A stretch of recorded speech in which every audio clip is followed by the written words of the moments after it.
നമുക്കേ ഇന്ന് നല്ലൊരു അടിപൊളി മസാല ഷവായി ഉണ്ടാക്കിയാലോ. ചിക്കൻ പ്രേമികൾക്ക് ഇത് കാണുമ്പോൾ തന്നെ വായിന്ന് വെള്ളം വരുമെന്ന് എനിക്കറിയാം. അപ്പം അതെങ്ങനെയാണ് തയ്യാറാക്കുന്നത് നോക്കിയാലോ.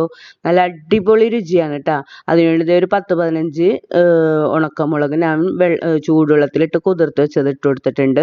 കുറച്ച് മല്ലിയില, ഒരു വലിയ തക്കാളി, ചെറിയുള്ളി ഉണ്ടെങ്കിൽ ചെറിയുള്ളി, ഞാൻ ഇപ്പോൾ സവാളന് ഇട്ട് കൊടുക്കാം. സവാള ഇട്ട് കൊടുത്ത് മഞ്ഞൾപ്പൊടി, മുളക് പൊടി, ഗരം മസാലപ്പൊടി, ഇഞ്ചി വെളുത്തുള്ളിയും ചതച്ചതും ഇട്ട് കൊടുക്കുന്നുണ്ട്. കുറച്ച് വിനാഗിരിയും കൂടെ ഒഴിച്ചിട്ട് അത് നന്നായിട്ടൊന്ന് മിക്സിയിൽ അടിച്ചെടുക്കണം. ശേഷം ഈ ചിക്കനൊക്കെ ഇതേപോലെ ഒന്ന് ഫോർക്ക് കൊണ്ട് കുത്തി അത് നല്ലപോലെ ഒന്ന് സെറ്റാക്കിയിട്ട് ഈ മസാല ഇട്ട് കൊടുക്കാം. ഞാൻ ഉപ്പിടാൻ മറന്നുപോയി. അപ്പോൾ ഉപ്പ് ഇട്ടിട്ട് നല്ലപോലെ ഒന്ന് എല്ലാ ഭാഗത്തും ആകുന്ന രീതിയിലൊന്ന് മിക്സ് ചെയ്തെടുക്കണം.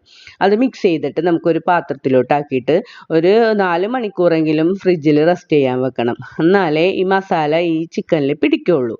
അപ്പോൾ അതുകൊണ്ടിട്ട് നമുക്ക് മസാലയൊക്കെ നല്ലപോലെ തേച്ച് അടച്ചു വെച്ചിട്ട് ഫ്രിഡ്ജിലോട്ട് വെക്കാം. ഒരു 4 മണിക്കൂർ ശേഷം എടുത്തിട്ടുണ്ട്. ഇനി ഈ മസാല ഉൾപ്പെടെ നമുക്ക് ഒരു കുക്കറിലിട്ടിട്ട് അതൊന്ന് ഒരു 2-3 വിസിൽ വരെ ഒന്ന് വേവിച്ചെടുക്കണം. വെള്ളമൊന്നും എക്സ്ട്രാ ഒഴിക്കേണ്ട കേട്ടോ.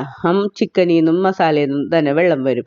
അതിനുശേഷം ഒരു പാൻ അടുപ്പിലോട്ട് വെച്ച് കൊടുത്തിട്ട് ഓയിൽ ഒഴിച്ച് കൊടുത്തിട്ട് നമുക്ക് ഈ ചിക്കൻ പീസ് നിരത്തി കൊടുക്കാം. അത് 2 സൈഡൊന്നും മൊരിഞ്ഞതിന് ശേഷം ആ ചിക്കൻ അതിൽ നിന്നെടുത്ത് മാറ്റിയിട്ട് നമുക്ക് ഇതിൽ ബാക്കി മസാല ഉണ്ടല്ലോ, ആ മസാല ഇട്ടിട്ട് നല്ലപോലെ ഒന്ന് ലോ ഫ്ലെയിമിൽ വെച്ചിട്ട് അതൊന്ന് മൊരിയിച്ചെടുക്കണം.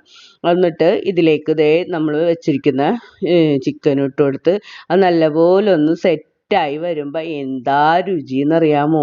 നല്ല രുചിയാണ് കേട്ടോ. നമുക്ക് കുറച്ച് കുബൂസൊക്കെ ഉണ്ടെങ്കിലേ അതുമായിട്ട് തട്ടിയാൽ അടിപൊളി ഐറ്റമാണ് കേട്ടോ. അപ്പോൾ നമ്മുടെ ചിക്കൻ മസാല ഷവായി റെഡി ആയിട്ടുണ്ട്.